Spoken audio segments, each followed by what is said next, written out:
रात गहरी हो रही थी और वो उसके बगल में बेड पर लेटी हुई थी। उसकी आंखों में मानो नींद आने का नाम ही नहीं ले रही थी और वो बार बार अपनी पत्नी की तरफ देख रहा था। वो उसके अंदर झांकने की कोशिश कर रहा था। वो जानना चाहता था कि उसकी पत्नी के मन में, उसके दिल में उसके प्रति क्या है। उसके दिल में वो है या फिर कोई और है। इसी तरह रात गुजरती चली जाती है। नींद उसके आंखों में आने का नाम ही नहीं ले रही थी। पूरी रात जब गुजर जाती है तो सुबह का सवेरा, सुबह के 4 बजे वो तय करता है कि उसे अब आगे क्या करना है। उस रात के बाद जो कुछ भी हुआ उसे सुनकर आपके भी रोंगटे खड़े हो जाएंगे। आदाब, नमस्कार, सत श्री अकाल। आज की जो सच्ची घटना मैं आपको सुनाने जा रही हूँ, ये सच्ची घटना है मध्य प्रदेश के शहडोल जिले की। दरअसल देवलोध थाना के करौंदिया गांव में एक परिवार रहता है। उसमें से संतोष पटेल, 12 नवंबर उसका भाई और भाभी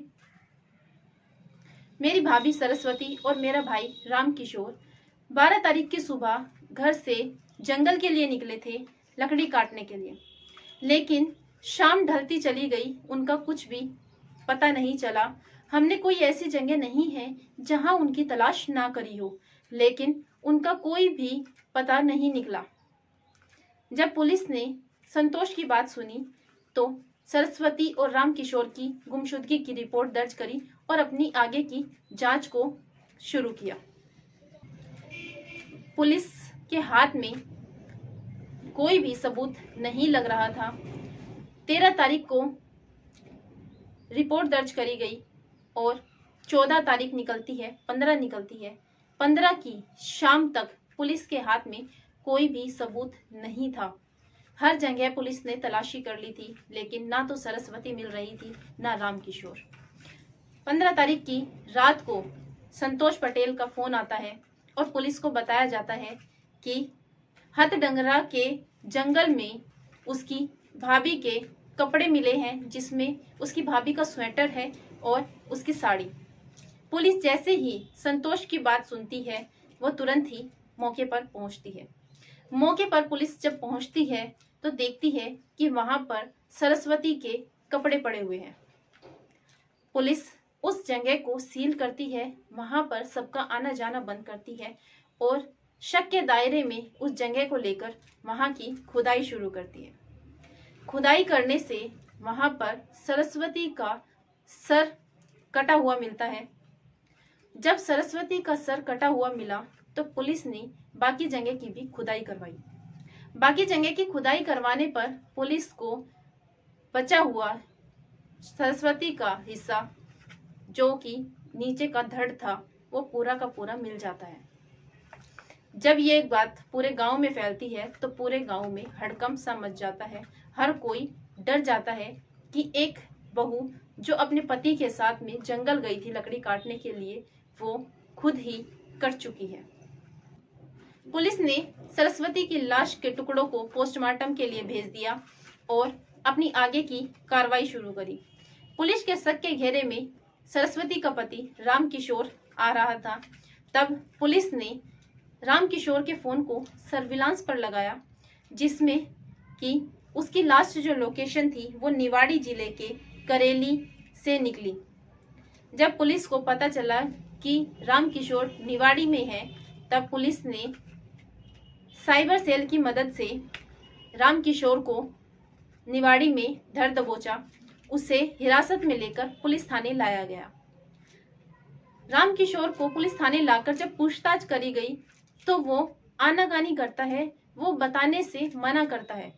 लेकिन जब पुलिस ने ज्यादा सख्ती करी तो राम किशोर टूट जाता है और वो पुलिस को बताता है कि साहब, मैं अपनी पत्नी से काफी ज्यादा प्यार करता था, लेकिन मुझे शक था कि शायद वो किसी और से प्यार करती है। मैं दिवाली पर भी घर आया था, लेकिन मुझे कुछ शक था कि वो किसी और से प्यार करती है। वो मुझसे कम बात करती थी। मैंने उससे पूछा भी, लेकिन उसने मुझे कुछ भी नहीं बताया और 11 तारीख की रात को मैंने उसे मारने का प्लान बनाया। 12 तारीख की सुबह मैं उसे जंगल से लकड़ी काटने के बहाने जंगल ले गया और जंगल ले जाने के बाद मैंने कुल्हाड़ी से उसके सर को धड़ से अलग कर दिया। धड़ से अलग करने के बाद मैंने उसका सर अलग जगह और धड़ अलग जगह दफना दिया। जब पुलिस ने रामकिशोर की बातें सुनी और रामकिशोर के द्वारा अपना जुर्म को बोला गया, पुलिस ने रामकिशोर को गिरफ्तार किया और उसे जेल भेज दिया। सरस्वती के परिवार वालों का रो रो कर बुरा हाल है और रामकिशोर का परिवार इसलिए परेशान है क्योंकि उन्होंने एक तो बहू का कत्ल कर दिया और दूसरी तरफ वो भी जेल में चला गया।